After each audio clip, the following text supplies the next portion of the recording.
Are you still undecided about where you want to live your retirement years? Are you fed up at the insane political situation and social upheaval in the Western world? If the answer to either of those questions is yes, then consider coming to live in the Philippines. In particular, an area called Dumaguete, Bacong, Darwin, and Valencia.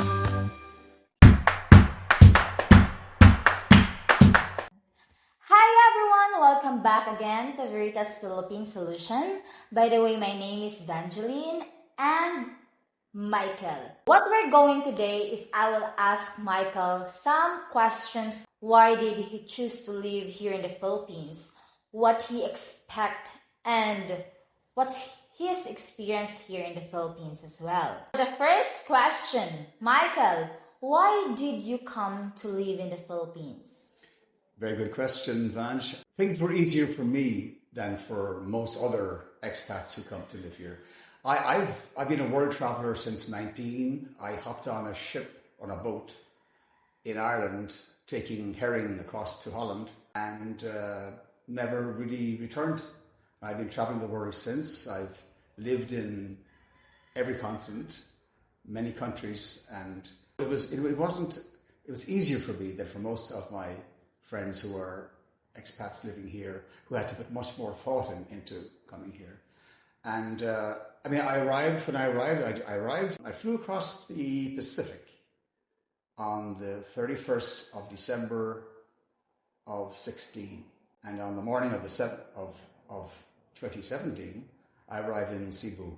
So crossing, it's sort of symbolic, crossing the ocean to start a new life, a new year. And when I came into Dumaguete, I just had a backpack. All I had was a backpack with a few items in it and nothing else.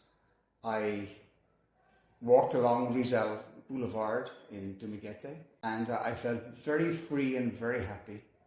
I figured, if this works out, great. If it doesn't, I'll go somewhere else. So I had the freedom and also lots of experience about other cultures. And what I found within 6 months, I was on the faculty of one of the better universities here. I was also teaching, and I also had a regular column in the local newspaper. So I was finding myself being tied in pretty quickly. That's why I came. I also have to admit, coming clean here about I came here also for the ladies, the beautiful, as you can see, folks, the beautiful Pinays. For some reason, I don't understand. I've only dated Pinays, even when I was living in America. For about 15 years before I came here, I only dated Pinays. Didn't date American women or others. Oh. So again, it was just, once you go there, once you can't go back type of thing. So that was it. And so I felt it'd be nice to maybe meet somebody nice, but I didn't come here wanting to have a relationship. By that I mean a formal relationship with all the obligations that come with it. The duties, responsibilities. I wanted to chill. It did not work out that way, but that was the plan at the time. So I came here because the ladies I found to be delightful, and because I met many Filipinos in the past and found them to be lovely people. And being Irish myself, we've got a sense of humour, as have the Filipinos. Religion is very important generally to the Filipinos, and as they are to the Irish, or as they had been to the Irish.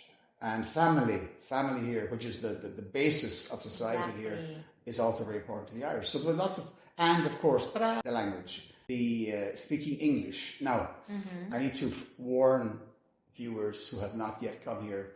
One of the big mistakes that we expats make, we foreigners make coming here, is that we believe because most Filipinos and Pinays speak English, that they also understand everything that we say. That is not at all true. There's so much confusion happens over this, even with us talking to each other. So that's a very important element there, the language situation. But that was part of the attraction of why I wanted to come here also. And the weather seemed to be pretty decent. And I wasn't concerned financially, but it was also nice to be able to rent a very nice place, perhaps for a few $100, $400 or $500 a month. And it was pretty stable. And I found out since then, provided I behave myself, I will never have any problems here in the Philippines. And there's so many factors. If you're ticking off different needs or wants for why one should live someplace, boy, there's so many in the Philippines that I was able to tick off as positives that it was just. Australia was eight or 9 hours away. Mm-hmm. Thailand is about 4 hours away. Yes. Vietnam, 4.5, 5. America, California, 10, 11, 12 hours. What? If it didn't work out, I could just get on the plane and go somewhere else. Yes. So as we heard, Michael was very adventurous on his life, and now he came here in the Philippines, living, having some fun, and now living the life that he deserved. Well, now I would, I question whether I deserve it or not, but I'd certainly take all the good stuff that I get. Yes, perfect. Thank you. Yes, all right. My second question is, since you visit a lot of countries, since you're a traveler, what were you expect here in the Philippines? Again, I've always found it very, very important whenever I go to a new country to have zero expectations of anything, because who knows? It all depends on, one culture could accept one thing, another culture is very angry about something else. So I had no expectations, but I say, except that I had experience with Pinays, which generally speaking were very good. And so I had one expectation, it would be I would have an enjoyable time and respectful time with some Pinays. But beyond that, no, I had a completely open mind. So that was it, basically, no expectations, an open mind, and being ready, willing, and able to absorb whatever came my way, pretty much. Yes, because as we all know, expecting too much will hurt you so much. So it's just like our life. We will not expect too much in life. Like, you will expect something that will happen to you, but it would came, so it will really hurt your feelings. All you need to do is, like, you must have hope and faith and trust God in all process. Okay, well, good luck with that one. Well, since you, when you first came to the Philippines, did you face any challenges of adapting?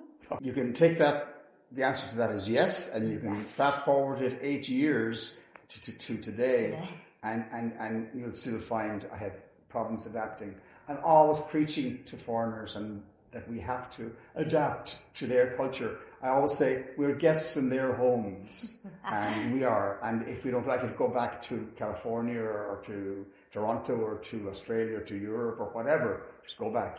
But I wish I could say I had been good enough to adapt. I'll give you one example. I was here only 4 months, and I was living in a beautiful place up beyond Valencia, up in a place called Camp Lookout. Beautiful place. Looked out over the whole valley, and it was 5,000 square feet, many bedrooms. I don't even know how many bedrooms. I was there by myself. But also coming with the rent was a caretaker and cleaner and stuff. So for 2 nights I didn't sleep because there were this noise coming from the valley over the far side. What was that? It was karaoke and that. It was song music. Filipinos. Okay. But 2 days now, this is an embarrassing story, so you don't know that before I go further. So I went over to Tanny, who was my caretaker. I said, Tanny, we got to go over across the mountain over there to tell those people to stop the noise. And then? Well, he said, sir, no. I said, yes. I haven't slept for 2 nights. We got to get over there, take care of this. I have shades now of the colonial imperialist craziness. I know, I had no right, okay, I had no right. But I didn't know at the time. I felt entitled. I said, I'm entitled to sleep. Go beyond 10 o'clock. Stop the noise. So he reluctantly, Tanny put me on the back of his bike. It was thunder and lightning happened. It was like a scene from a movie. Thunder and lightning happened. Savage rain came down. It took us a half an hour to get down the valley over to the other side. And when we got near the top, it was like a scene out of, if you saw the movie Apocalypse Now, it was like a scene out of that. The guys were there smoking shabu, which is meth. All the men were smoking shabu. They were all drunk. There was empty bottles of Dandoe and other rums and things up there. The women were all inside in huts, looking out, all these eyes looking out from behind the huts. And I was there and I said, okay, Tammy, you tell these people. He spoke to them for a few minutes and all of a sudden there was a complete silence. And then Tammy came over to me. He said, we go now. And by that time, I knew I was in trouble. I knew I was in trouble. Okay, let's go. So we left. He told me the next day, he said, they had decided to kill me. When they were there, when I had arrived over, I mean, they were wasted on drugs and alcohol. They decided to kill me. And I would have been chopped up and thrown over and never be heard of or found again. It was only because, and again, back to family here, only because the chief was a distant relation of Tammy's that they allowed, out of respect for him, they allowed him to take me away alive. So, again, terrible story, very embarrassing. I went back a few days later, full of apologies, realizing what a fool I'd been. Brought back half a dozen bottles of liquor. And the guys saw me coming, they were, oh, and I apologized. So ignorant, I was so wrong, I'm so sorry. I was genuinely embarrassed. But that's an example of stupid adapting. Now, I know better than that today, and yet I was over in Sans Rival last weekend and trying to get something basic to eat, and didn't work at all, and I did not deal with it very well. So I have to improve on that, absolutely. So there's an example of not. That's a lesson learned of adapting. Even we Filipinos, we also having a struggle of adapting because, example, we go to another place, we don't know really the culture, the people, so it's our responsibility to blend or to adopt what they are in that specific community. True, but I would challenge anybody who's watching to be as stupid as I was. My example. I've been up the mountain. Stop this. I cringe when I think about that. However, I've improved a lot, but not. I still have a way to go. Yes, the importance is you learned your lesson, and of course, to an extent, I learned, not fully. I mean, I got the message, and it was a very useful message. But I still have work to do to become much better. All right, that's great. For our next question. Since you experience not really good situation here in the Philippines, just like what you shared to us, will you stay here for the rest of your life? Very interesting question. I intend, my plan is to stay here for the rest of my life. There are, what is my life anyway? My life, I have no life in America anymore. I have no life in Ireland anymore. So where could I go?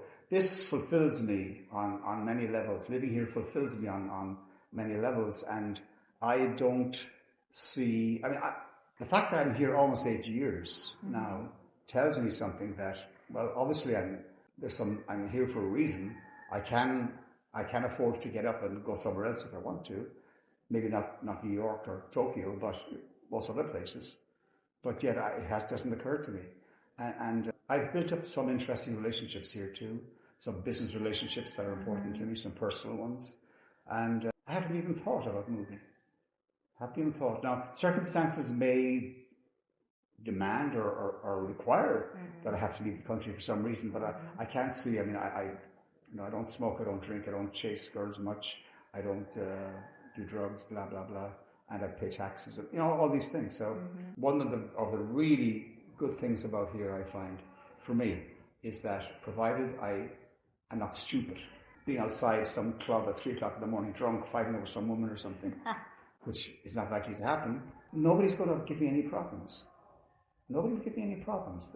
And people are always, the greatest thing I find in Philippine society is the incredible attitude that everything's going to be okay. Yes. Even when, not if, even when there is a catastrophe, the community will come together and will rebuild. And cheerful about it, almost cheerful. That's remarkable. And there's a spirituality that Filipinos have that makes them very wealthy, and I don't think they even realize that. They look towards the West, or they have looked towards the West as the beacon to go to fulfill themselves. But one of the reasons I came here almost 8 years ago was I began to see the decline of the beautiful society that I had experienced in America, and sadly that has come to fruition with this craziness in America right now politically. So I'm happy to be here quietly away from all that stuff too. So yeah, absolutely. I'd stay here for as long as I can. Yay! That would be great. Let's see. Exactly. Let's see. Yes, so we are down to our last and final question. So my question is, what advice would you give to foreigners who are considering coming to the Philippines for their retirement life, but not yet sure? Yep. The advice I would give is very, very simple. There's nothing complex about this. You're a foreigner at the moment. You're sitting in some city somewhere in the Western world, in Europe or Australia, New Zealand, wherever you happen to be. And understandably, you've got some really great concerns. This is a big, big, big situation. Do you sell your house? What sort of visa do you get? Do you build a house? Do you rent a house here? What do you do? How will it impact your relationship with your family, with your children, your grandchildren, all these elements that are there. So let's simplify everything. All you have to do is come here for at least 4 months, preferably more, maybe 6 months, but at minimum, come visit before you make any decisions. Because you will find one of two things. One, this is the place for you to retire, or two, you don't feel comfortable. But either way, think about what happens in that 4 month period. You will have had a new experience of living, even if it's only temporarily, in a foreign country, and you will be able to assess whether it makes sense for you to move or not. Now, after that, at VERITAS, we can help you with all the elements that are attached to that in terms of advice on that, and keep in contact with you on a regular basis to help you relax about the decisions. But once you get a feel for things, and if you are comfortable in developing the idea further to perhaps making it real, contact us and we will help you with all the other elements that will come up, because we did it ourselves. And we've been in business now for almost 6 years, and we will be able to give you the direction that you really need, and then you may decide to take advantage of it or not.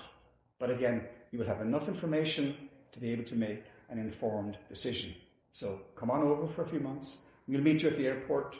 We'll guide you around and address any questions you may have. Yes. Because we here in VERITAS, we will give you reliable connections, reliable contacts like attorneys. Very good. That's very important. Attorneys, real estate, constructions. And we can also bring you to the places like a tourist spots here around Dumaguete, Valencia, Bacong, and Darwin. If you're looking for a place that you think you will spend the rest of your life or your retirement life, just contact VERITAS and we can help you find your places like houses and properties. The real estate, we have a very good business partners for the real estate, because we here in VERITAS, we will make you safe. We will make you safe, and we will give you the people that is trusted. Yes, so absolutely. Yes, because we want your retirement life would be very comfortable and relaxing, since you will spend the rest of your life in that particular area. Absolutely, and as Vange was saying, we work with trusted advisors in every area that will impact your life here. So it's not just what we had to do was just take a chance and find out through the hard way that the person was not right. We have very, very carefully vet our advisors, and they are very good to us and our clients, because we give them a lot of clients, and they know if they mess up, that we will cut them off and won't work with them again. So you have the additional value of being able to have extra attention because you're a VERITAS client. All right, so we are now here at our last part of the show, which is our quiz bee. Yes. So before we will give the question, we will announce the winner for our previous program, the second one. So the winner is Angelina Garcia from Davao. Yes, congratulations. So we will just contact you via email, which you contact us. You answer the question. So you have a price of 1,000 pesos. It's via GCash, so it would be really convenient. So for our question for today's quiz, Michael will give. It is this. It is very simply this: is who won the last Ryder Cup golf tournament between the United States and Europe? Wow. That's a very interesting question because me, personally, I don't know that answer. Yes, for you to qualify for our quiz, all you need to do is send your answers to the email posted on the screen, and all you need to do is to subscribe, like, share, and comment to our YouTube account as well as our Facebook page. Yes. So all you need to do is to send your answers to the email posted on the screen, subscribe to our YouTube channel, share, comment, and like, and you will be qualified. And you can get 1,000 pesos via GCash. Thanks again. Yes. So that's it for today's program. And we will back again next week for another informative program. So this is again me, Vangeline, and Michael saying goodbye. Bye.